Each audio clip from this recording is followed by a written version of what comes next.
Bienvenidos, buenas noches. Pues estamos aquí saludándolos nuevamente desde esta Quejilá Alevitaf. Saludamos a todos nuestros amigos que nos ven allá en casita, en la televisión o en cualquier lugar que se encuentren, pero que tengan la bendición de escuchar la palabra. Aquí predicamos únicamente la Biblia, que es la palabra de Dios. Bienvenidos y espero nos acompañen para este estudio que se llama Las bodas de Canaán. Y está en la Biblia, en el Nuevo Testamento, dentro de los 4 evangelios. Vamos a orar para poner este tiempo en manos de nuestro Yahweh. Yahweh precioso, te damos gracias por esta oportunidad que nos das de participar, Señor, en predicar la palabra. En verdad, Señor, es un orgullo, una satisfacción tremenda, Señor, el que tú nos pares aquí enfrente a hablar, no de un libro, Señor, no de una historia, sino de cómo has cambiado tú nuestras vidas a través de este libro maravilloso, que es precisamente guiado, escrito por tu Ruach HaKodesh, por tu Espíritu Santo.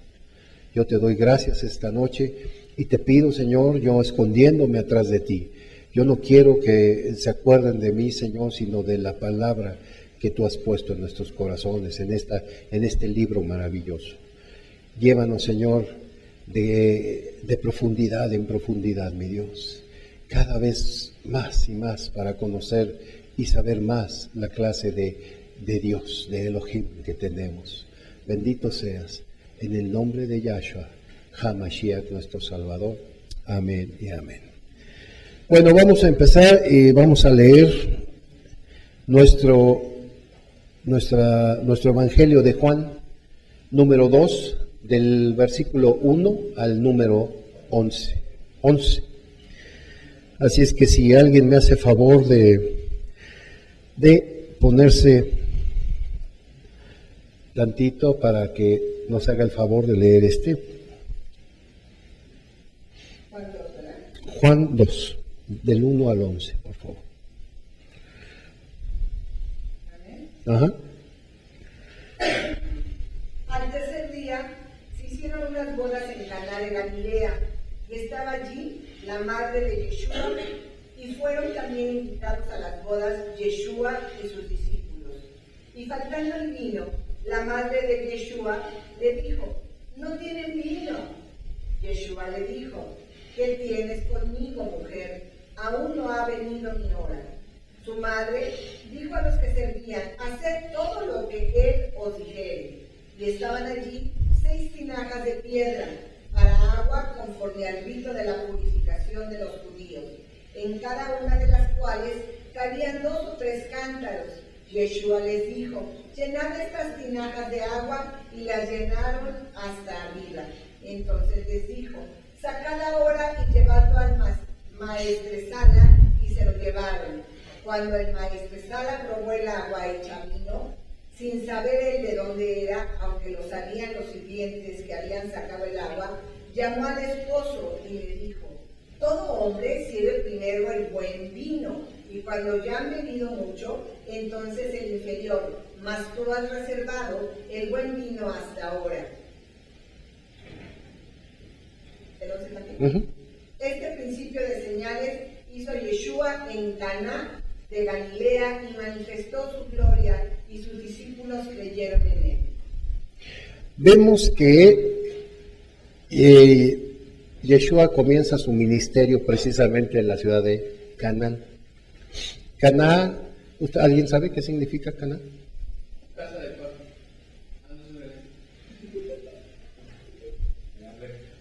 ¿No? ¿Qué significa Caná? ¿Sí? Compró. Muy bien. Sí. Fíjense bien, tengan bien en cuenta, porque si nos metemos, leyó lo que llegó Yahshua a una fiesta, estaba una boda, se acerca a su mamá y le dice: oye, hijo, ya no hay vino. Y él le dice: ¿qué tienes conmigo, mujer? No ha llegado mi hora. Entonces se voltea a la mamá y le dice: y hagan lo que él dice, ¿sí? Después sirven, había 6 tinajas, en fin. Si se dan cuenta, no tiene nada de extraordinario. ¿Le encuentran algo ahí de extraordinario? Pues tiene muchísimo, tiene muchísimo. En primer lugar, vamos a ver la diferencia entre lo que es el estudiar un evangelio desde el punto de vista, no sé qué palabra utilizar ahí, clásico, vamos a utilizar esa, clásico, a raíces hebreas. Para empezar, Caná, como dice Alma, es comprar. El verbo comprar, pero utilizado en tercera persona. Vamos a ver por qué Yahshua comienza su ministerio ahí. Después, acuérdense que unos días antes, un par de días, él había sido bautizado y había recibido el Espíritu Santo. De acuerdo con lo que compartió Alma, él ya está investido de poder por el Espíritu Santo. Entonces, su primera aparición lo hace en unas bodas en Caná y hace algo maravilloso: convierte el agua, la convierte en vino. ¿Qué tiene que ver que convierta el agua en vino? ¿Qué tiene que ver eso? Aparentemente no significa nada, pero tiene muchas cosas importantes. Caná está es un verbo que está de lignot, que es comprar, y precisamente el pasado de ese verbo es Caná, y está en tercera persona, compró. Entonces, vamos a ver algo aquí maravilloso. ¿Qué vino a comprar Yahshua? ¿Por qué se llaman las bodas de Canaán las bodas de la compra? ¿Qué vino a comprar? ¿Por qué precisamente se metió en esa boda con sus 12 discípulos, con su mamá ahí, y empiezan a suceder una serie de cosas que aparentemente no tienen trascendencia para nosotros, pero desde el punto de vista hebreo empiezan a tener trascendencia. ¿Qué fue lo que fue a comprar Yahshua a Canaán, a esas bodas? ¿Qué fue a comprar? Vamos a ver el capítulo de Oseas 6. Oseas tiene un paralelo increíble con Yahshua. El nombre de Oseas significa también, ¿no saben qué significa Oseas? Sí. Salvación. Son paralelos para que vean cómo se llamaba este Josué antes de ser llamado Josué. Oseas, llega Moisés y le cambia el nombre y le pone Yahshua. ¿Se acuerdan? Yoshua. Yehoshua o Yoshua, es el nombre similar. Pero le cambia el nombre, le sigue poniendo ¿qué? Salvación. Pero con el nombre de Yoshua. Eso tiene mucho que ver, porque el que iba a morir, el que iba a hacerlos pasar era Yahshua, nuestro amado Yahshua. hijo de Yahweh. Bueno, entonces, Oseas 6, si alguien me hace favor de leerlo, por favor, 6:1.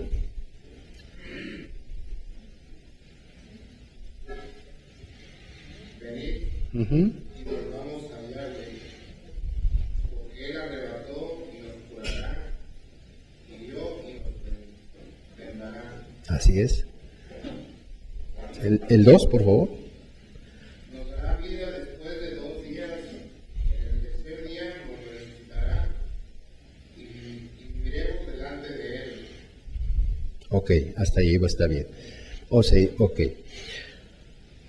Oseas, les platico así rápidamente. Oseas tiene algo muy similar en lo que vino a hacer. Para que vean cómo Yahshua también viene a comprar una mujer en unas bodas. Todo esto es simbólico, todo esto es hacernos ver cuál es el objetivo de su venida a esta tierra. Iniciando Él, nos deja ver cómo y cuándo, qué es lo que va a hacer en el resto de su ministerio. Entonces, si leemos el libro así, no vemos nada, ni descubrimos nada. Aquí vemos que paralelo a Oseas también significa salvación, como lo dije antes. A Oseas se casa con una adúltera. Tiene 2 hijos varones y una mujercita.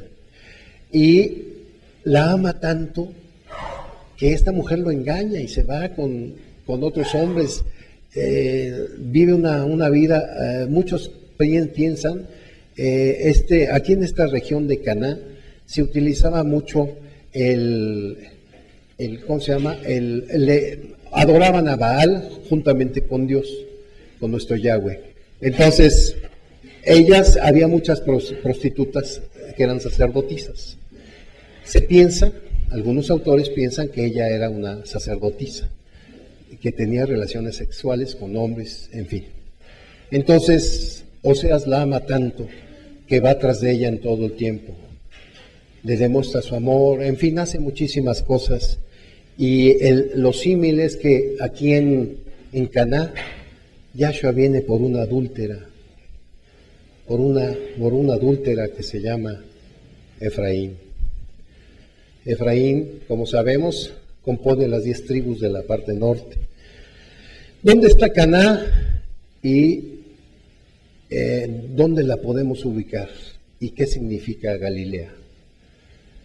Caná, vimos, compró, y Galilea significa el rollo, la Torah. Entonces viene a Caná a comprar lo que se había perdido. ¿Qué se perdió? La mujer adúltera ya no adora a nuestro Dios. Ha perdido la palabra, la Torah. Por eso es conocida Galilea como Galilea de los gentiles. Galilea de los gentiles. ¿Por qué? Porque ahí vivían casi la mayoría de las tribus de Efraín, predominando principalmente la tribu de Efraín, aunque estaban dispersos. Está en el norte, se encuentra en el norte de Jerusalén, y está junto al mar de Galilea, tiene varias poblaciones ahí importantes, pero esta pequeña población cobra valor por lo que hizo, porque Yahshua se apareció en esa zona, en esa boda precisamente. Y al igual que Oseas, su mandamiento es comprar una mujer adúltera. Leímos que él mismo traería restauración, lo acaba de leer Chino. Él dice, si lo recordamos, dice: venid y volvamos a Yahweh, porque Él arrebató y nos curará, hirió y nos vendará. Es un reconocimiento de que Dios había castigado al pueblo, precisamente Él mismo traería la restauración. En el número 2 dice: nos dará vida después de 2 días. En el tercer día nos resucitará, viviremos delante de Él. Aquí hablaba nuestro Yahshua del tercer día, que es muy importante. Si se dieron cuenta, cuando va entrando, dice, a partir del tercer día, se realizaron las bodas de Cana. Entonces, de que se haya metido también en el tercer día, no sé si recuerden de qué cosas pasaron en 3 días en la vida de Yahshua. Por ahí, así algo de qué es. Ajá. ¿Qué más? Murió. Murió y resucitó al tercer día. Que ese es lo más, ¿A qué pasó entre él? Sí. Entonces, ¿qué pasa con él? Hay varias cosas unidas precisamente a ese número, a los 3 días precisamente. Sabemos que existe una discrepancia entre el calendario hebreo y el calendario romano. No se ponen de acuerdo en qué fecha estamos. Nosotros ahorita estamos en el 2016, pero en el hebreo estamos arañando o ya empezamos a arañar el 6000, entrando al 7000. Después de Yahshua sería el tercer día, no sé si me explique. Yahshua califica para ser el año 0 y después avanzan 2000 años.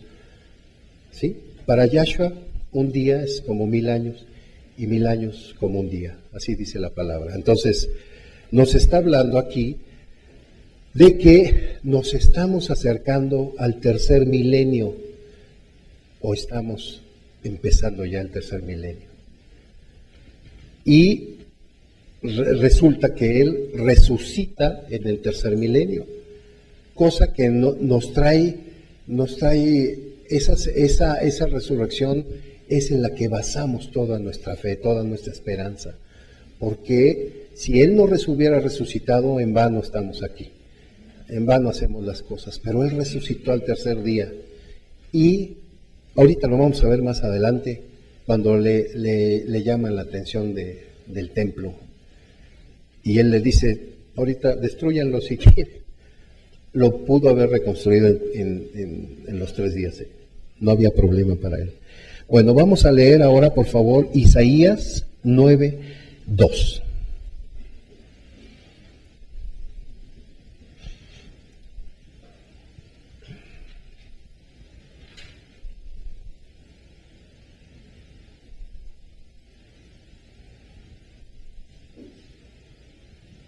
El pueblo que andaba en tinieblas vio gran luz, los que moraban en tierra de sombra de muerte, luz resplandeció sobre ellos. Así es. Isaías 9:2. El pueblo que andaba en tinieblas. Volvemos a retomar esa zona de Galilea. Volvemos a retomar que en el año 722, antes de Jesús, antes de Yahshua, había bajado el rey de Asiria y había tomado toda esa zona. Entonces mezcla gentes, se lleva mucha gente para otras zonas, la gente importante de clase se las lleva y las pone en ciertas ciudades en Asiria. Pero en la región que se llama Samaria, que está arribita del río, es donde nuestro Señor una vez llega y se encuentra a la samaritana. Aquí, con el tiempo, trajeron 4 tipos de tribus diferentes de Siria, las trajo el rey, y empiezan a mezclarse ahí esas personas, a pesar de que son israelitas, empiezan a mezclar con las mujeres, desobedeciendo un mandato inicial. Se mezclan y empiezan a hacer todo ese tipo de, por ejemplo, las familias empiezan a perder, ¿cómo podemos llamarla? El linaje. Se empieza a perder el linaje, lo que hace que los de Judea, de la parte de abajo, ya no los vean como israelitas, como puros, sino mezclados y los desprecian. Entonces, esas mismas mezclas, imagínense, estos adorando a Yahshua, a Yahweh, y aquellos adorando a Moloch, en fin, Entonces, llegan y al hacer las mezclas todavía es más fuerte la idolatría ahí, a pesar de que Yahshua ya los había castigado. Eso lo vieron los de Judea, y Judea siguió en su mismo problema de pecado, de hacer lo mismo.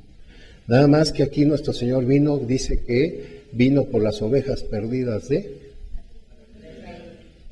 la casa de Efraín. O sea, por las 10 tribus.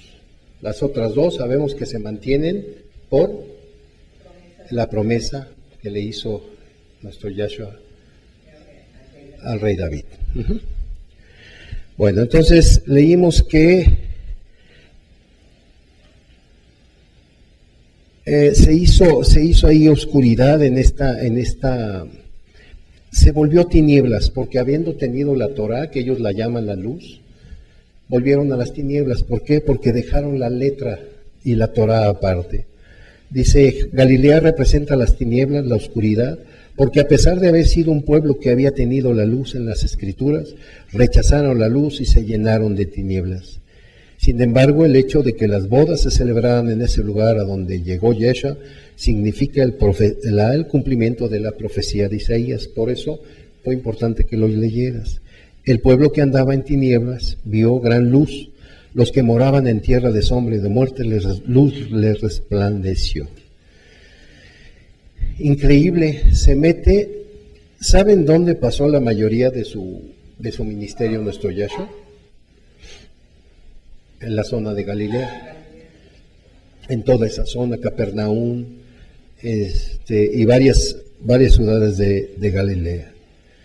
Les había dicho que el iknot viene de la palabra, es el caná, es el verbo en pasado, en tercera persona, compró. Y si entendemos precisamente el significado de lo que llegó a ser Jesús en esta boda, vamos a entender precisamente todo el concepto de lo que es su ministerio desde un principio hasta el final. Vamos a ver Juan 2:2, por favor.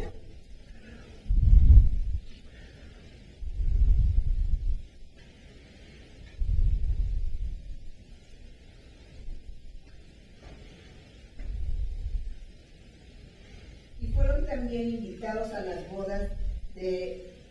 bodas Yeshua y sus discípulos. ¿Y faltando? Y faltando el vino, la madre de Yeshua le dijo, no tienen vino. Yeshua le dijo, ¿qué tienes conmigo, mujer? Aún no han venido mi hora. ¿Por qué le contestó Yahshua así en una forma medio dura, difícil, no tan cariñosa? ¿Por qué le contestaría así nuestro Yahshua a su mamá? Acuérdense que él fue presentado y fue dedicado desde un principio. Él fue consagrado para una actividad. Los que son dedicados y consagrados no pueden beber vino.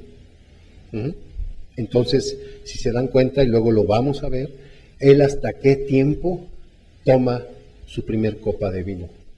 No antes no, porque había sido consagrado específicamente para el servicio de Yahweh. Y no podía tocar el vino. Por eso la mamá sabía esto.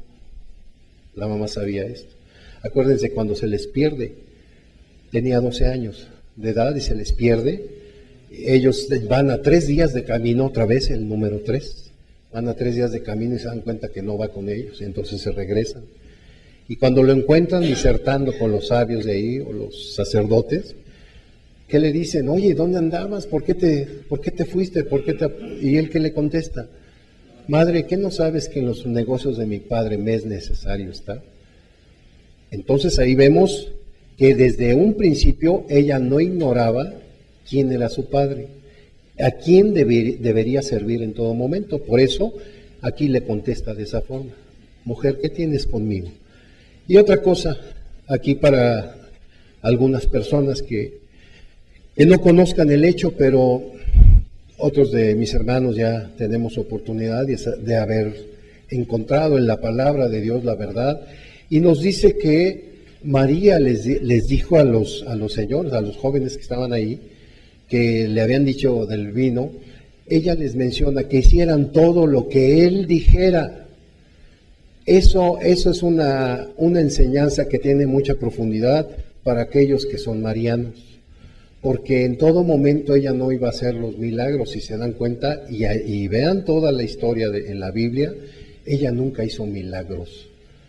Ella fue siempre obediente. Hay una parte en la Biblia, creo es en Lucas, que está el Magnificat en Lucas 1, 46 al 55, en lo que ella reconoce que ella es una pecadora y que necesita de un Salvador. No sé si alguien lo quiera leer, Lucas 1, 46, 55.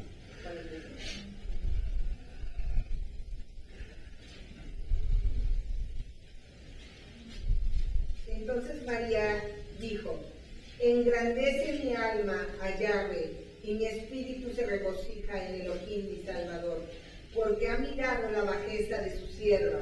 Pues he aquí, desde ahora me dirán bienaventurada todas las generaciones. Bendito sea Dios. Se dan cuenta de que ella en ese momento está reconociendo que es pecadora y que requiere de un Salvador. Su Salvador, ella sabía desde el momento de la anunciación que iba a ser, su hijo iba a nacer de forma no normal, no conocía varón, etcétera. Entonces ella sabía perfectamente qué ser estaba viniendo al mundo a través de ella. Entonces, al que hay que hacerle caso, el que merece la adoración, el que es reconocido únicamente es Yahshua, Jesús, no María. María, su madre, una mujer judía de la tribu de Judá, de 16 años, que tenía temor de su Dios, de Yahweh, y creía en sus padres, en Abraham, Isaac y Jacob. Entonces, todo lo que quieran apartar, que es hacia otros lados, no es verdad. Toda la historia de ella aparece aquí en la Biblia y nos dice que ella era una devota servidora de nuestro Yahweh, de nuestro Elohim. Vamos a ver ahora Juan 2:6, por favor. 2:6.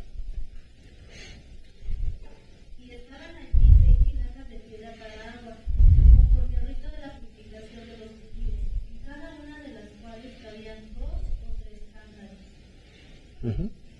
Dice que en ese entonces se acostumbraba, las tinajas son de piedra maciza, aproximadamente les caben unos 50 o 60 litros de agua.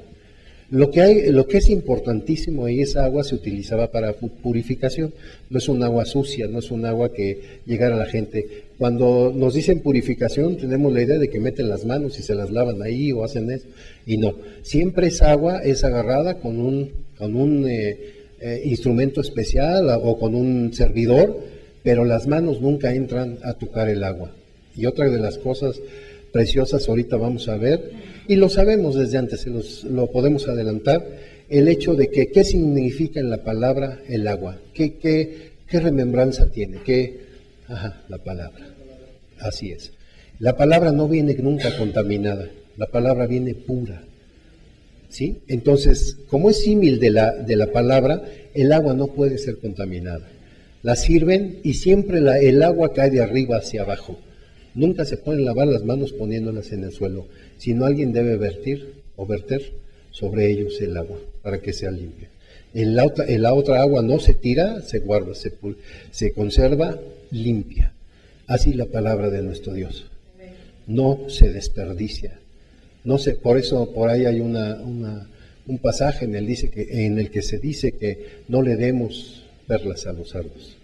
Está muy especificando esto, que no puede ser tirada tampoco el agua, porque es nuestra salvación, es de valor, es lo que le costó a Yahshua su vida. Bueno, vamos a leer Juan 2:7. El que lo tenga, está hablando ya de las tinajas, ya. Yeshua les dijo: llenad estas tinajas de agua, y las llenaron hasta arriba. ¿Qué más? Entonces les dijo: sacad ahora y llevadlo al maestresala, y se lo llevaron. ¿Sí? Cuando el maestresala probó el agua hecha vino, sin saber él de dónde era, aunque lo sabían los sirvientes que habían sacado el agua, llamó al esposo y le dijo: todo hombre sirve primero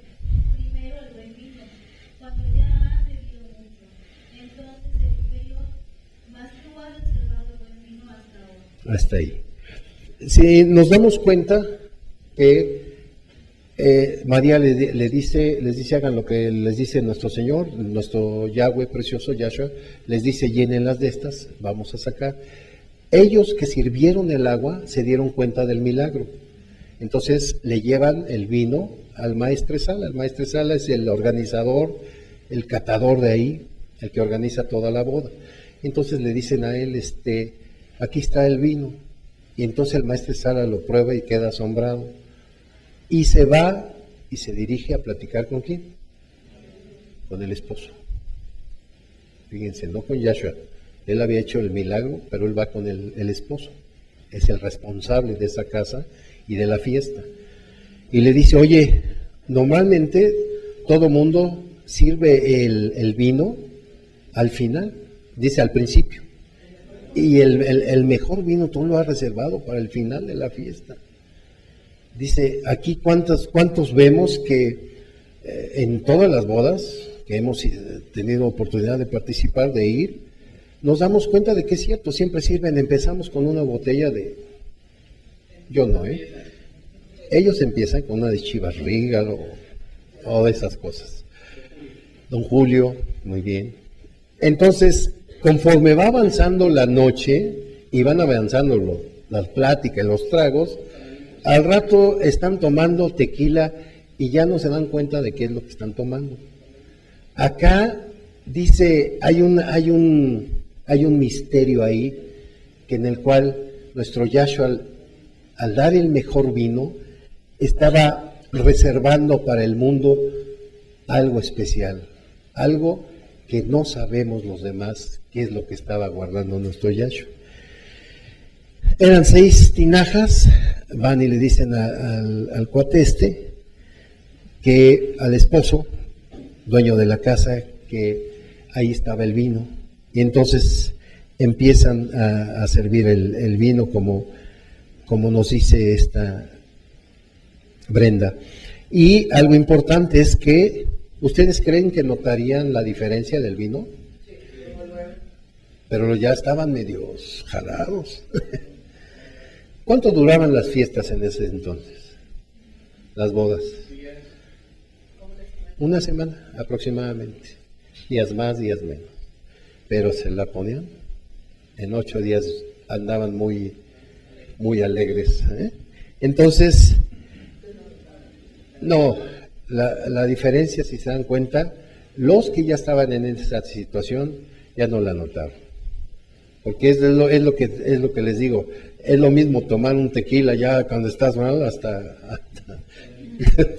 banalitos. Echártelo y te sabe igual, se va igual. En cambio, cuando estás empezando es cuando le entras a esto. Aquí hay algo importante, leímos que la palabra es el agua. Entonces, ¿qué requiere un viñedo para que, ahorita ustedes que están ahí en Diada pueden ver todo el nacimiento de los viñedos que hay ahí, que pusieron, van a tener ese privilegio de ver exactamente cómo van creciendo las uvitas y todo esto. Pero para que crezcan las uvas va a hacer falta ¿qué? El agua. Y el agua decimos que es la palabra de Yahshua. ¿Qué viene a significar la uva? Yahshua es la vid, exactamente. La vid, la uva proviene de la vid. La vid es la planta que da vida a la uva, al fruto. Entonces, el agua ¿qué hace en nuestras vidas? Nos da vida, nos da fruto. Ahora, se puede pensar también esto, que el Señor dice que el sembrador salió a sembrar semilla. Entonces, la semilla también es símil ¿de qué? De la palabra. Ok. Entonces, semilla y agua son símiles de una planta que da fruto. Pero la semilla sin agua no vive. Entonces, la semilla puede ser la palabra, pero el agua es la unción del Espíritu Santo, la que da la vida. Es el agua que viene, que manda el Espíritu Santo para que eso tenga vida. Sin agua no se puede tener vida. Sin el Espíritu no se puede tener vida. Entonces, vemos que este fruto es el que se da en las bodas, y sabemos que este fruto sería el símil de la sangre que vertería nuestro Yahshua en el Calvario. Entonces, cada vez vamos entendiendo más a qué se metió a Canaán a esas bodas. Iba a comprar una esposa rebelde, prostituta, todo lo que ustedes quieran, que son las 10 tribus. Somos nosotros. A eso se metió. Y si tú lees el pasaje, como lo vimos en el principio, fue una boda y ya, convirtió el agua en vino, ya, no pasó nada. Y gracias a que nos metemos a las palabras en el hebreo, a esos estudios, nos da la oportunidad de saber el ministerio que él tenía. Vamos a leer Juan 2:10, por favor. Si alguien me hace el favor. Todos sirven primero el mejor vino, Uh-huh. y cuando los invitados ya han bebido mucho, entonces sirven el más barato. Uh-huh. Pero tú has guardado el mejor vino hasta ahora. Esta es la primera de sus señales, la hizo Yahshua en Canaán de Galilea, y así reveló su gloria a sus discípulos y creyeron en él. Después de eso ya... Hasta ahí.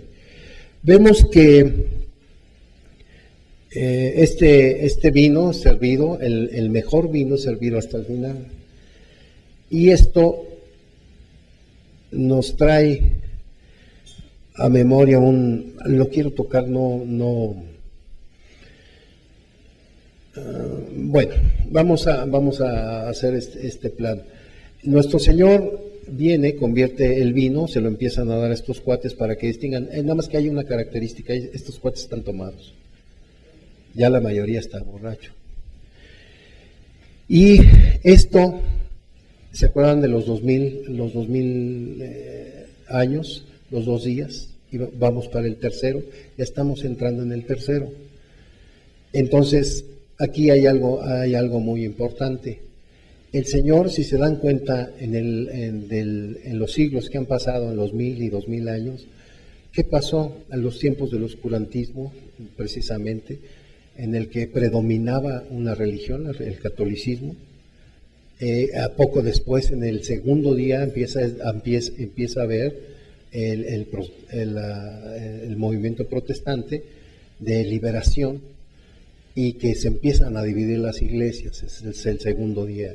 Y el tercer día, ¿qué está pasando?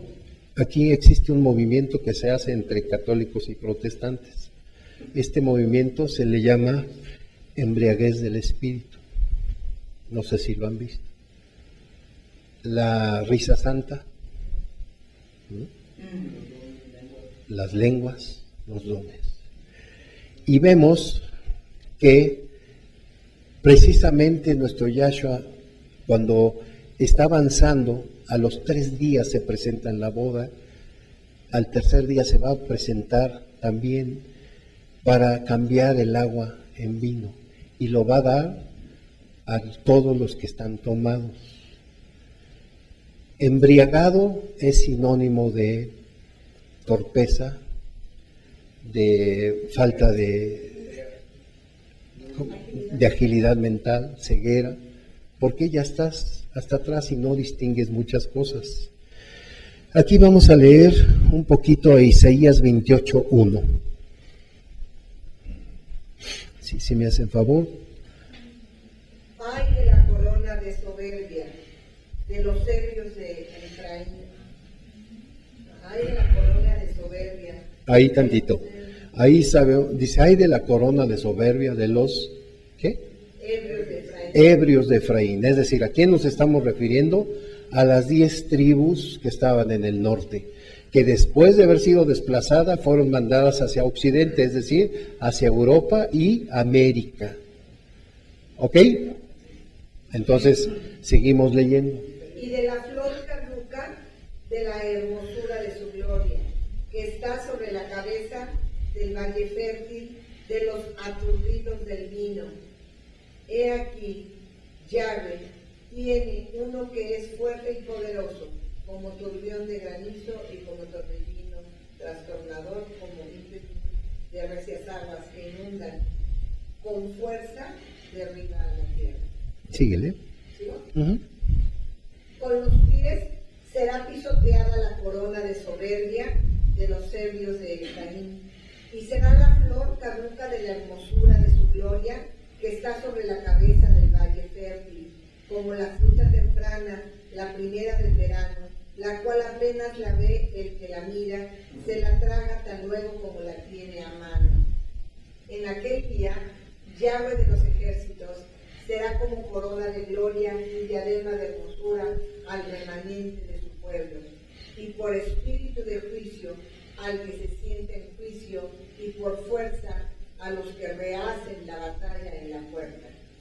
¿Digo? Ujú. Pero también estos cerraron con el vino, y con sidra se entontecieron.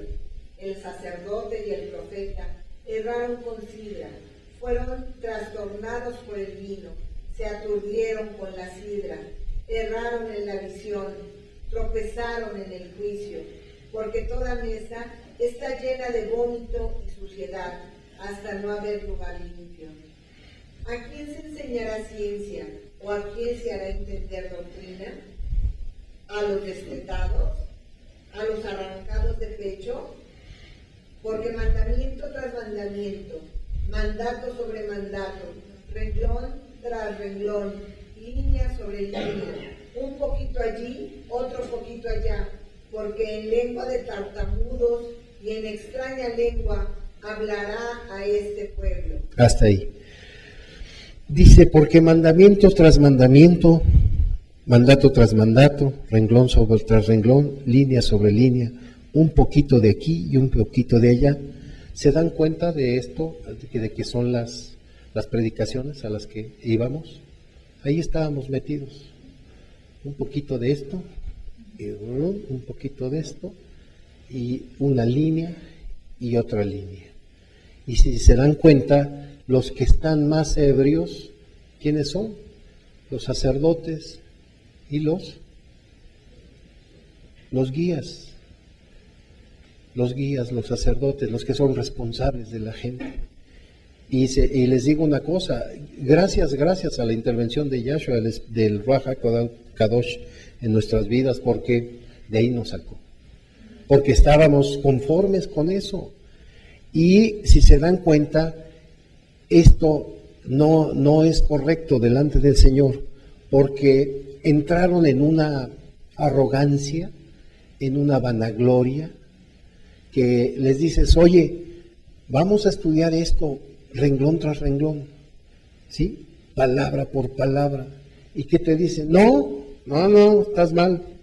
Nosotros estamos llenos del Espíritu Santo. No me diga, sí, nosotros estamos bien llenos del Espíritu. Y tienen una soberbia tremenda de no querer aprender nada porque creen que ya lo tienen todo.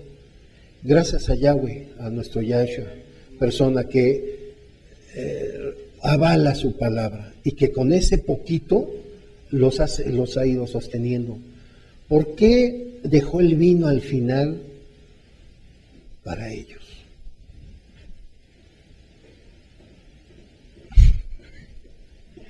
Para ellos los dejó. Para que a través nuevamente del conocimiento de la verdad vuelvan otra vez a ser los niños, vuelvan a ser esos bebés. ¿Sí? Entonces es importantísimo que venga ya nuestro Señor en el tercer día. Ya lo esperamos. ¿Por qué? Porque va a pasar todo eso. Por eso no te desesperes, porque no se convierten. Nuestra obligación es orar, es interceder por la gente. Pero nuestro Señor ha reservado gente del propio pueblo que está en esas condiciones. Y que el Señor en el milenio, o yo no sé si antes, los vaya a sacar precisamente de esa condición. Es increíble y les Les comento algo rápido, cómo eran las bodas en ese entonces. No sé si sepan, pero los tratos se hacían a veces desde niños, la mayoría de ellos. Oye, me gusta tu hija, pero a mi hijo.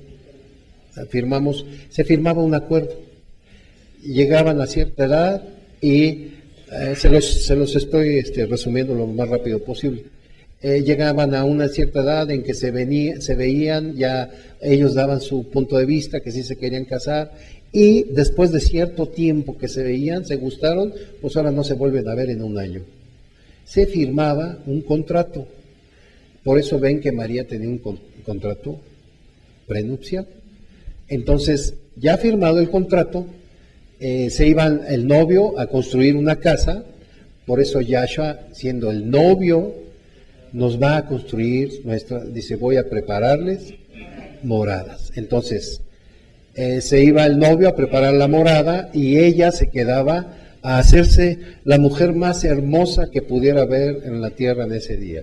Se preparaba físicamente, sus cremas, también de acuerdo en la palabra, en fin, no se descuidaba ningún aspecto en la educación de ella. Mientras el esposo se ponía a chambear por allá en la casita. Entonces, llegaba el tan ansiado día de que ya iban a casarse. ¿Quién daba la orden de que fuera el novio por la novia? El papá. El papá le decía, mijo, ya está usted con cara de como de tlacuache, porque ya no se podía ni parar. Entonces, el papá es el que le daba la orden, hijo, ya puedes ir, porque él veía que ya todos los preparativos estaban hechos. Entonces, llegaban varios acompañantes con el novio, él tocaba el shofar antes de llegar a la casa de la novia, y la novia inmediatamente se paraba, bien hermosa que estaba, yo no sé a qué velocidad se vestía, pero se ponía el vestido o el shofar sí se oye muy lejos, no tengo idea de esa situación, pero se paraba y se vestía y se ponía hermosísima porque ya venía, pero tenía algo que traía siempre en su mano, la lámpara, su lámpara, con aceite, porque el marido, el futuro esposo, iba por ella en la noche. Ahí tenemos un posible tip de a qué horas puede llegar nuestro amado, ¿verdad? Puede ser a la hora que íbamos a estar así con los pantalones listos para que se queden ahí porque no porque nos vamos en el rapto, pero vamos a oír la trompeta, el shofar de nuestro Yahweh anunciándonos. Entonces, de ahí ya se iban ellos, llegaban a la alcoba nupcial, él se metía con ella, tenían su relación, y inclusive se sacaba la sábana, para que todo el mundo, eso era un orgullo para esa cultura. Yo creo que la presentamos ahorita la sábana y se mueren de vergüenza, pero en ese entonces y en esa cultura era un orgullo que la mujer hubiera llegado virgen. Entonces ya empezaba la fiesta y duraba los 8 días, 7 días, dependiendo. Y aquí vemos que nuestro Yahshua fue a una boda de esas. Mucha gente se pregunta, oye, ¿por qué hizo tanto? ¿Qué los iba a poner muy, muy atrás? ¿Ustedes qué creen? ¿Qué piensan? Ahí sería a criterio de nosotros. Yo siento en mi corazón que no se desperdiciaría ni siquiera una copa. A lo mejor sería un vaso para cada uno. Pero pues cada quien, ¿no? Y otros piensan que no, que con eso se emborracharon. Entonces, no sé, ahí discrepamos mucho unos de otros. Vámonos a Juan 2:11, por favor.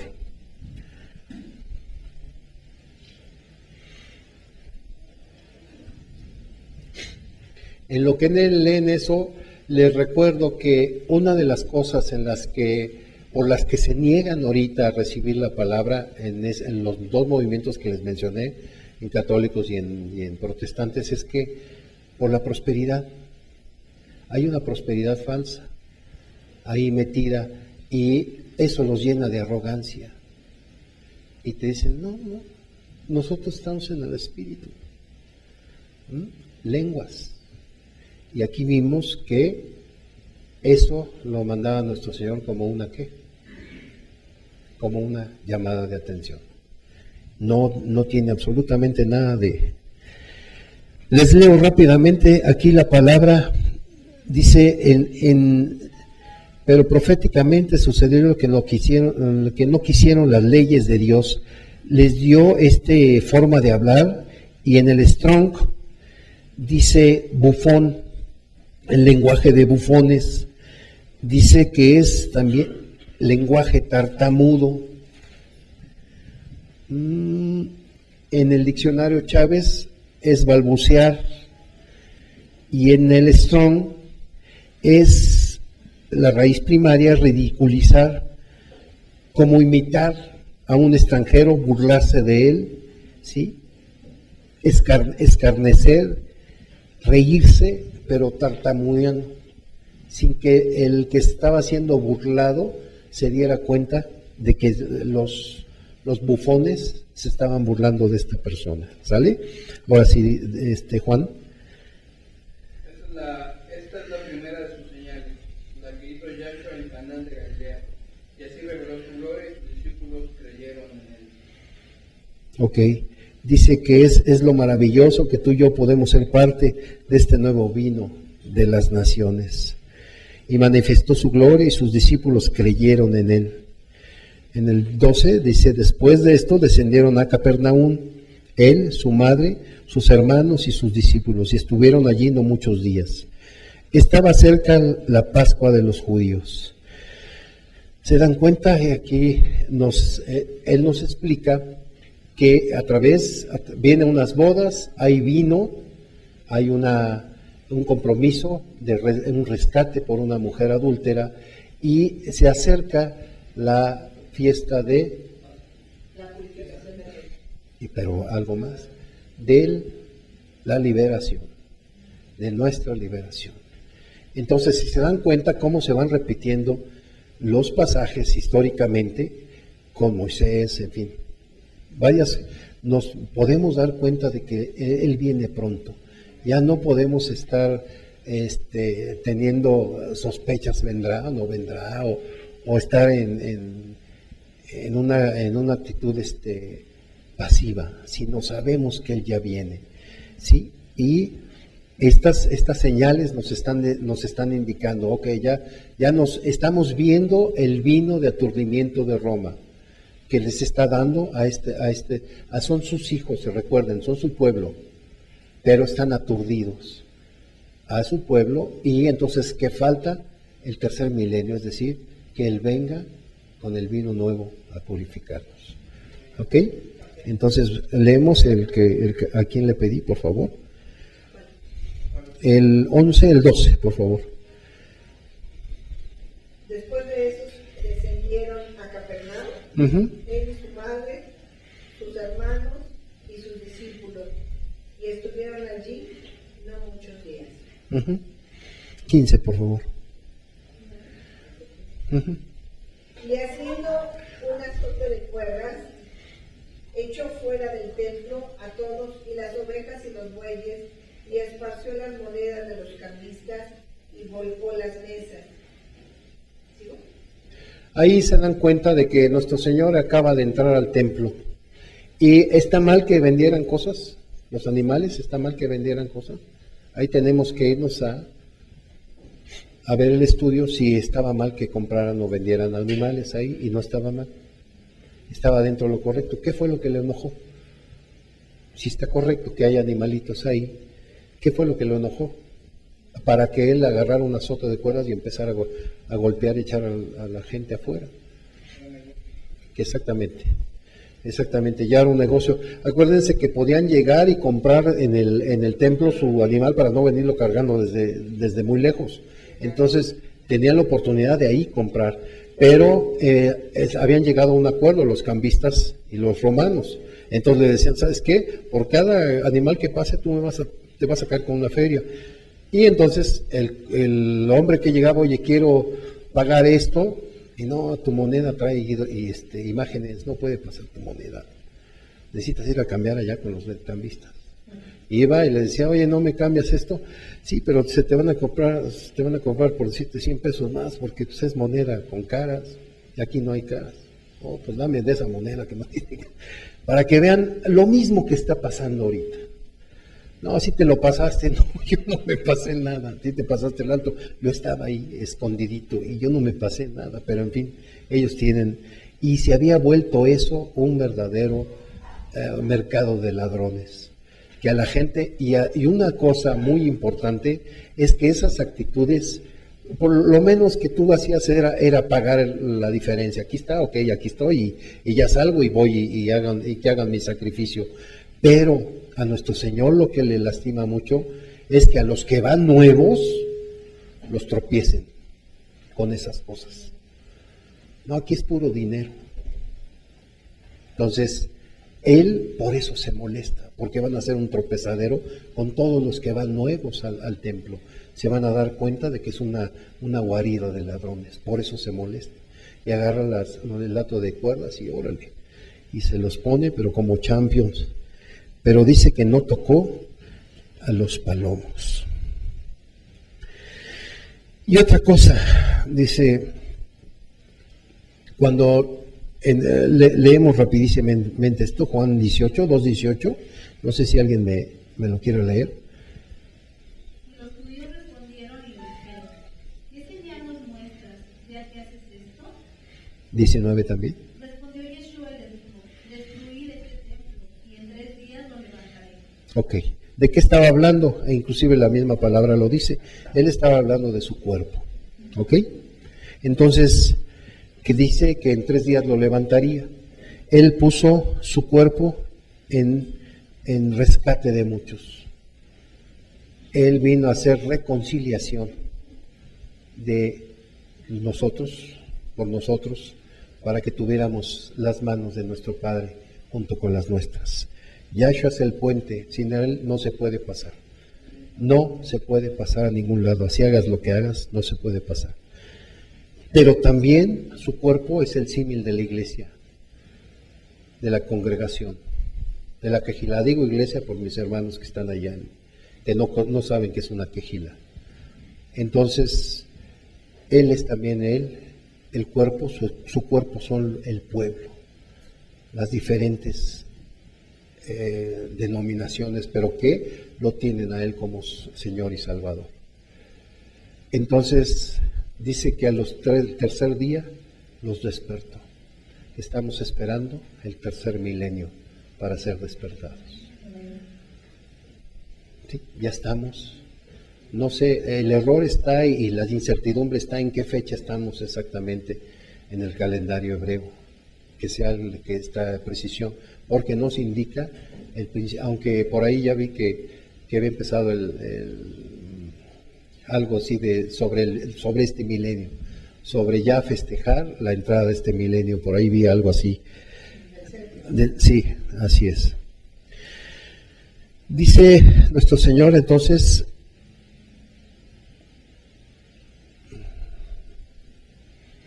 dice que su cuerpo será unificado después de 2 días al tercero. ¿Ok? Y le dijeron los judíos, en 46 años fue edificado este templo, y tú en 3 días lo levantarás. Mas él hablaba del templo de su cuerpo. En el 22, por tanto, cuando resucitó de entre los muertos, sus discípulos se acordaron de que había dicho esto, y creyeron la escritura y la palabra de Yahshua había dicho. 23. Estando en Jerusalén en la fiesta de la Pascua, muchos creyeron en su nombre viendo las señales que hacía. Pero Yahshua mismo no se fiaba de ellos porque conocía a todos. No tenía necesidad de que nadie le diese testimonio del hombre, pues él sabía lo que había en el hombre. Le molestaba que lo siguieran gente por los milagros. No sé, pero ¿cuánta gente se ha convertido por milagros? Muy pocos. Los milagros no convierten a la gente. ¿Por qué? Porque en el carácter de nuestro Señor estuvo ponernos eso. Muchos somos llamados al espectáculo, al show, vengan, y vamos al milagro, pero sales de ahí y a la semana ya se te olvidó. Lo que es permanente, lo que es por siempre es la palabra en tu corazón. que tú estudies, que tú trabajes en la palabra, y esa palabra es la que te va a hacer la diferencia con los demás. Yahshua no quiere ni le llama la atención todos aquellos que lo siguen por los milagros que hacía. Él no vino a ser un milagrero, Él vino a darnos su sangre. Y vemos el inicio de su ministerio en las bodas de Canaán, como comprando a una prostituta viene a hacer redención y reconciliación con el Padre. Vamos a orar, a darle gracias a nuestro Yahshua. Gracias, Yahweh precioso. En verdad, cómo nos dejas maravillados, Señor, y siempre con nuestro corazón alegre, pensando en el tiempo que falta para que tú vengas. Que este cuerpo tuyo, Señor, se termine de levantar en el tercer milenio. Gracias, Yahweh. Gracias por tu amor tan grande, que nos diste a Yeshua, Señor, sin importar y sabiendo, Señor, lo que le iba a pasar, por todo lo que iba él a pasar, esos tormentos, Señor, que no tienen descripción, por lo aterradores, por lo sanguinarios, Señor, que son. Y Padre, aguantaste insultos, escupitajos, golpes, jalones de barba, Señor, y todo por amor de nosotros. Yahshua, te amamos con todo nuestro corazón. Bendito y alabado sea tu nombre, que has derramado tu Raja Kodesh sobre nosotros. Permítenos, Señor, a donde quiera que vayamos, y todos los que nos vean, que no nos convertimos por la mucha palabrería, nos convertimos, Señor, porque tú te conocemos a ti, porque tu Raja Kodesh fue puesto en nuestra vida, y Él ha hecho al igual que el agua en la semilla, Señor, de la uva, ha hecho la transformación de nuestras vidas. Bendito y alabado seas. Recibe la honra y la gloria, Yahweh, ahora y por siempre, en el nombre de Yeshua, tu amado Hijo. Amén y amén.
No.